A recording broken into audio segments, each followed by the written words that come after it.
Dear students, आज मैं आपको कुछ इम्पोर्टेंट एमसीक्यू बता रहा हूँ, मल्टीपल चॉइस क्वेश्चन। और इस मल्टीपल चॉइस क्वेश्चन में समय कम रहने के कारण मैं 4 ऑप्शन नहीं दे करके ऊपर का मैं क्वेश्चन लिखूंगा और उसका डायरेक्ट आंसर बता दूंगा। आप ये सारे आंसर क्वेश्चंस करके जाओगे और मैं श्योर हूँ कि आप इसमें मैक्सिमम क्वेश्चन मिल जाएगा और बना के आओगे। तो देखिए, एमसीक्यू मल्टीपल चॉइस क्वेश्चन। पहला क्वेश्चन है C plus plus was developed by. ये मैं C plus plus introduction of C plus plus का वीडियो में भी डाला हूं और उसमें से मैक्सिमम क्वेश्चन आएगा, जिसमें कब किया, किसने किया, ऑपरेटर्स के बारे में बताया हूं, सिंबल्स के बारे में बताया हूं। लेकिन फिर से ये क्वेश्चन आ गया C plus plus was developed by Bjarne Stroustrup के द्वारा इसका डेवलपमेंट हुआ था, नोट कर लेना है। When was C plus plus developed, कब हुआ था डेवलप? जनरली 1980। लेकिन आप जब सर्च करोगे गूगल वगैरह में तो आपको 1979 भी दिखेगा, लेकिन अगर 1980 आएगा तो 80 में मारना है, टिक करना है। C plus plus was dash, C plus plus is a dash, was नहीं, इज ए डैश लैंग्वेज। इसका answer object oriented programming language होगा, क्योंकि सी प्लस प्लस एक ऑब्जेक्ट ओरिएंटेड प्रोग्रामिंग लैंग्वेज है। सी प्लस प्लस के अंदर में encapsulation, data abstraction, polymorphism, abstraction, ये सारे कुछ फीचर्स हैं जिसके चलते ये ऑब्जेक्ट और क्लास में डिवाइडेड इसके प्रोग्राम होते हैं। In C plus plus const is a dash, const क्या है? एक डेटा टाइप है। In C plus plus we use for input output, हम लोग इनपुट और आउटपुट सी प्लस प्लस में इनपुट और आउटपुट के लिए क्या इस्तेमाल करते हैं? C in, C out. In C plus plus we use for input output, input output के लिए सी इन, सी आउट।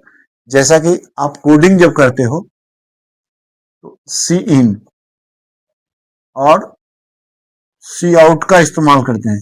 ये आउटपुट के लिए होता है और ये इनपुट के लिए होता है।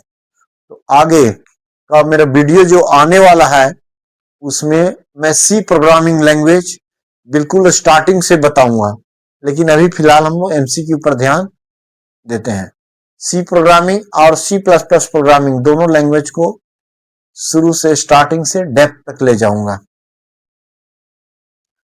हमारे पास एमसीक्यू जो है, नेक्स्ट एमसीक्यू है in C plus plus comma is dash. Comma क्या है? एक ऑपरेटर है, कॉमा ऑपरेटर है। सी प्लस प्लस में मैं पीछे वीडियो में ऑपरेटर्स के बारे में बताया हूं, और ऑपरेटर में से उसको, उस वीडियो को आप ध्यान से देखोगे, उसमें से 1 से 2 नंबर का क्वेश्चन पूछेगा ही पूछेगा, और एमसीक्यू में भी आता है। To calculate remainder in C plus plus, remainder शेषफल जिसको बोलते हैं हिंदी में शेषफल, तो कैलकुलेट रिमाइंडर को कैलकुलेट करने के लिए वी यूज डैश, क्या इस्तेमाल करते हैं? परसेंटेज साइन का इस्तेमाल करते हैं। ऑर्डर बाय क्लॉज, ये एसक्यूएल कमांड का है, एसक्यूएल का है। ऑर्डर बाय क्लॉज एक क्लॉज है, order by clause is used for, ये ऑर्डर बाय क्लॉज का इस्तेमाल डेटा को सॉर्टिंग करने के लिए, सॉर्टिंग, यहाँ पर मैं ब्रैकेट में लिख दिया हूं सॉर्ट या शॉर्टिंग जो भी रहेगा, शॉर्टिंग करने के लिए, सॉर्ट करने के लिए इस्तेमाल होता है। Home page is in the form of क्या डैश। इसमें ये क्वेश्चन पूछा हुआ है, आया हुआ क्वेश्चन है। इसमें ए में टेक्स्ट, बी में हाइपर टेक्स्ट, सी में हाइपर लिंक और डी में ऑल ऑफ दीज। तो इसका आंसर होगा ऑल ऑफ दीज, यानी होम पेज में टेक्स्ट भी होता है, हाइपर टेक्स्ट भी होता है, हाइपर लिंक भी होता है, इसलिए ऑल ऑफ दीज। जब इस तरह क्वेश्चन आया तो ऑल ऑफ दीज लगाना है। एसओपी इन के मैप, आपको मैं बताया हूं कि एसओपी का मतलब क्या होता है और पीओएस का मतलब क्या होता है। तो के मैप में आपको पूरा बता दिया हूं कि एसओपी का मतलब सम ऑफ प्रोडक्ट और पीओएस का मतलब प्रोडक्ट ऑफ सम। यहां से भी एक क्वेश्चन एमसीक्यू में पूछता है। यहाँ sum of product dash was the first TCP IP. TCP IP based network. TCP IP क्या है, इस पर भी डिस्कस कर लेता हूं। अगर मान लीजिए टीसीपी-आईपी का फुल फॉर्म आ जाएगा तो आप क्या लिखोगे, transmission control protocol, TCP, transmission control protocol, slash का साइन है बीच में, स्लैश देना है, IP internet protocol, internet protocol, TCP slash IP. TCP का मतलब ट्रांसमिशन कंट्रोल प्रोटोकॉल, आईपी का मतलब इंटरनेट प्रोटोकॉल। ये पहला टीसीपी आईपी बेस्ड नेटवर्क जो था वो था ARPANET। ARPANET का भी फुल फॉर्म बता दे रहा हूं, ARPANET, AR advance research project agency और नेटवर्क। ARPANET का फुल फॉर्म हुआ ए से एडवांस, आर से रिसर्च, पी से प्रोजेक्ट, प्रोजेक्ट, ए से एजेंसी और एनईटी का मतलब network, advance research project agency network. आगे का हमारा क्वेश्चन है character integer float or dash. Character integer float होता क्या है, तो ये आप आंसर लिखोगे फंडामेंटल डेटा टाइप। क्या लिखना है, fundamental data type.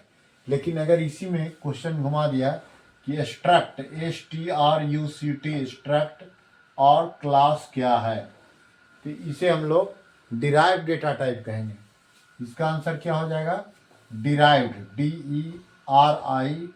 DERIVED, derived data type.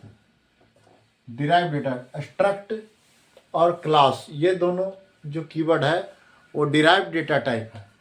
लेकिन करेक्टर इंटीजर और फ्लोट जो है वो फंडामेंटल डेटा टाइप।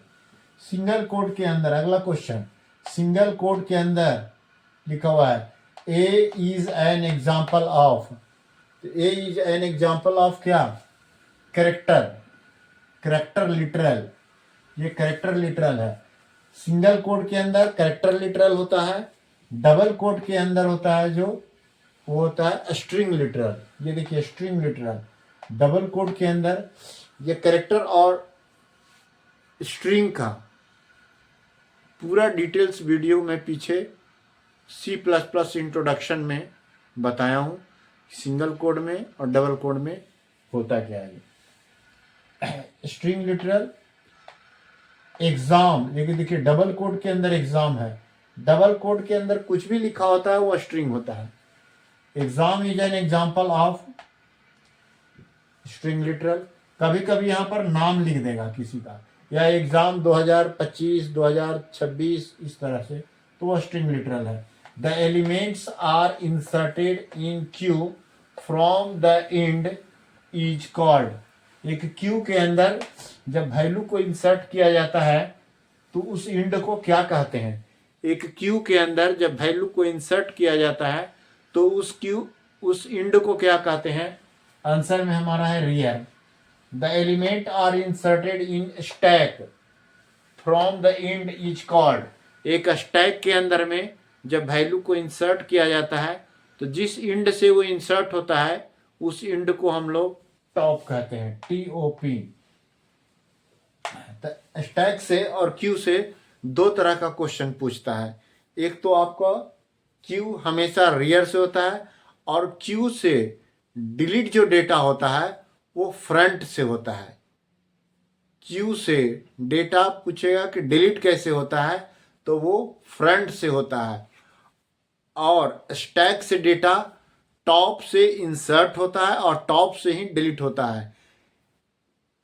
डेटा को स्टैक में डेटा को इंसर्ट करने की प्रोसेस को पुश कहते हैं, एंड स्टैक में डेटा को डिलीट करने का जो प्रोसेस होता है उसको हम लोग पॉप कहते हैं, POP, पॉप। और एक क्वेश्चन पूछता है स्टैक से कि स्टैक में जो डेटा इंसर्ट होता है उसको हम लोग फीफो स्टैक में LIFO, LIFO, स्टैक में LIFO, और क्यू में FIFO, क्यू में फर्स्ट इन फर्स्ट आउट होता है। स्टैक में ये देखिए स्टैक है, ये स्टैक में LIFO का इस्तेमाल होता है, लास्ट इन फर्स्ट आउट। तो उसका क्वेश्चन कैसे रहेगा, stack use LIFO method, last in first out. Q use कौन सा मेथड, FIFO मेथड। ठीक है, अब देखिए इफ एन, अब एरे से एक क्वेश्चन है, if an array is defined as INTN 5 5। अब देखिए बिग ब्रैकेट के अंदर में 5 है और फिर बिग ब्रैकेट के अंदर में 5 है, इसे हम लोग 2 डायमेंशनल एरे कहते हैं।